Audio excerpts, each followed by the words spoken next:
Hello everyone, welcome back to Yes Guy Gaming. I wanted to try something a little bit different. A while back, me and a buddy started a series called Video Games, where we ran a really long podcast where we talk about the latest games we're playing, just stuff that was in the news, and about game design and stuff like that. But since we've fallen off, we've gotten really busy. I've gone into game school, he got a job at Rockstar, so we haven't been doing a ton of that kind of stuff. But, you know, I've been studying a lot about design, and I want to try to revamp this Video Games series. So, if you bear with me, I think I'm going to shorten these episodes, just do kind of discussion series about popular games, games that I'm playing, maybe have people on here with me, maybe not, just kind of do short discussions about my thoughts and kind of some of the learnings that I'm taking from popular games and game design. So if you think that's something you'd be interested, please, I'd appreciate the support with likes, or hit that subscribe button to subscribe to Yes Guy Gaming. It would mean a lot to me. But hopefully this series can take off, or at least have some sort of success, so I definitely appreciate that. So for the first episode of the new and improved Video Games I wanted to talk about Fallout 4 VR. It's a game that I've been playing a lot recently, and something that I definitely wanted to kind of focus on and study a little bit and kind of take some learnings from. For any of you out there who haven't had a chance to try out the HTC Vive virtual reality with its motion control controllers and the kind of headset room scale gameplay, I highly suggest you beg a friend or try to make new friends with somebody who has one. It is an experience that you just can't get playing other games. I'm lucky enough to have one, and when Fallout 4 VR dropped, I knew I had to get the game and try it out, because to me it's really the first title that's come out for the HTC Vive that's actually something that's a large-scale game that you can put a ton of hours into, and that's not really just a tech demo or kind of an expanded version of that. Inherent to the virtual reality device is how immersive these worlds are. You are stepping into this world, you're looking through these goggles, and you are in this space looking around. So in some of the other demo versions of the game, like the lab or rec room, you're just kind of standing around looking at, and you're in this space. You look at your hands, you're holding tools and equipment and throwing shit around, and it's a ton of fun and incredibly immersive, even with very little effort put into the games.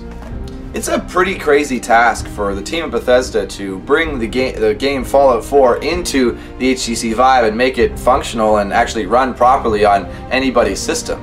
And I gotta say, it is one of the most immersive gaming experiences I've ever had. Putting on that headset and entering the Commonwealth for the first time was crazy. I've played games and kind of demos where, you know, there's people talking to you and there's stuff in front of you that feels real. But in Fallout 4, you hop in and you're having conversations with people and you're looking at them face to face. There's an actual dialogue system where your character talks in this game. And I found myself standing in front of people and they're talking to me, and I wanted to respond. Those first few scenes when you're kind of just walking through your house and talking to your husband or wife and Codsworth, it's just like, God, I'm actually in this place. It's incredibly immersive. But the effects of that wear off pretty quickly as you are just immediately immersed in that game, and you kind of stop noticing. It becomes almost normal that you're kind of immersed in this world, that this is how it is. And when you finally make your way out of Vault 111 and make your way into the Commonwealth and start meeting enemies and getting guns and actually start getting into the gameplay in the actual game, I don't know if that's something that I'll ever get used to. When you see the rad roaches or the mole rats or the ghouls rushing at you and attacking you, I am literally shitting my pants. Oh God, like, it's jarring seeing these things coming right at your face. And the feeling of wielding that pistol for the first time and taking aim and taking a shot and finally getting your own headshot that you earned because you actually aimed and shot it, it's a feeling that I can't compare to anything else that I've ever felt playing a video game before. Now, I played with the walking mechanics where you kind of move your finger along the touchpad to kind of move your character through the space, and this worked pretty well. I mean, there's no real option to kind of move faster. You either walk or sprint, which kind of sucks. And if you don't really have a powerful enough machine, you can kind of get a little bit sick like I did. My machine's not the strongest. I probably have the lowest possible settings for VR possible. So when I was using the move thing, I was kind of getting a little bit sick. The frame rate didn't quite keep up for me, but I'm sure if you have a stronger machine, that would work really well. Having said that though, when I switched over to the teleport, I found that it didn't really interrupt my gameplay at all, and I found it way more useful to just point with my left hand where I wanted to go while doing everything else with my right hand.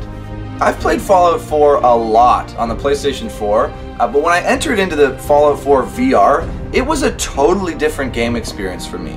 Using the actual gun in your hand to aim yourself and fire, rather than just looking at a reticule on the screen, made the experience completely different. In regular Fallout 4, I found myself being a little bit more conservative, aiming up for perfect headshots, using VATS a lot more, but in the VR, I'm finding myself way more panicked and energetic and just shooting using way more ammo than I would normally use because I'm not as good a shot with my actual hand as I am with the controller.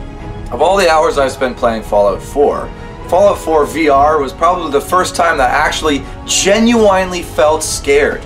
When I saw those feral ghouls running at me, I was genuinely scared, something that I can't say that I felt playing the game on PlayStation 4.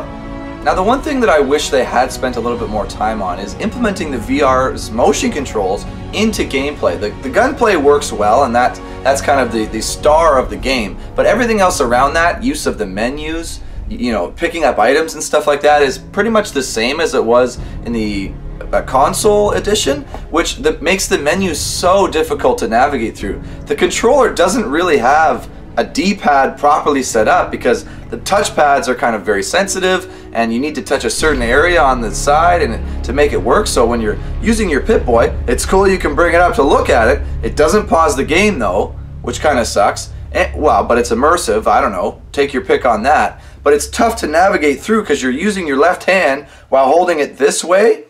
But then the axis of the controller is twisted, so when you're trying to scroll up, it's actually sideways, but just because you have your arm tilted. So I ended up making a bunch of dumb decisions in my inventory just because I couldn't quite get the controls right. It's clear that the motion controls and the VR systems implemented in Fallout 4 VR are not perfect, but they've definitely got a lot of things right. When I entered the water for the first time and actually used the swimming mechanics, I was incredibly surprised at what happened. You're actually using your arms to kind of stroke and pull yourself through the water, and the sight, you're looking around the water, is totally different than when you're looking at a third person or even a first person view on a television screen. You're actually underwater and panicking like, oh gosh, how far is the surface? I can't see. Where's this thing I'm looking for? It was crazy. Is Fallout 4 VR perfect? No, there's a lot wrong with it. They had to dumb down the graphics, they had to do all sorts of things that kind of lessen the gameplay to add in these very few special moments of gameplay into this game. And playing this game at length for the 30-40 hours that you need to play to get up a solid character is going to be a lot of time spent in the VR, which your neck can kind of get sore from looking around. You're actually standing up the whole time, not relaxed on the couch, so fat ass like me is like slugging around. I'm getting tired after just playing an hour because I'm actually moving around. But I'm really impressed with Bethesda for actually trying and making the effort to put this game into the VR. Yeah, they're charging $80 for a game that a lot of people already have, but I am so happy that I spent the money and tried this out. I really hope that other studios can try this with some of their popular games. Just port them over to VR. I would love to play some popular franchises in virtual reality if it doesn't take too much effort to pull it over. I would love to see that. I know Bethesda's also working on Skyrim for the PlayStation VR, and that would be awesome as well. I want to see more dev teams take this chance and go for it so we can see more people jumping over to VR and being able to play AAA titles rather than just tech demos. So Bethesda, thank you for doing that, and I want to see more because I want to see it improve. Well, that's about all I got to say about Fallout 4 VR. I got to thank you guys for watching. Hopefully this type of video works out well. I enjoy just talking, and hopefully you guys can enjoy hearing some of my thoughts, and just as I kind of study and learn about game design and games and all sorts of interesting stuff. So thank you again for watching and make it all the way through this video, and I hope to see you guys next time on video games, eh?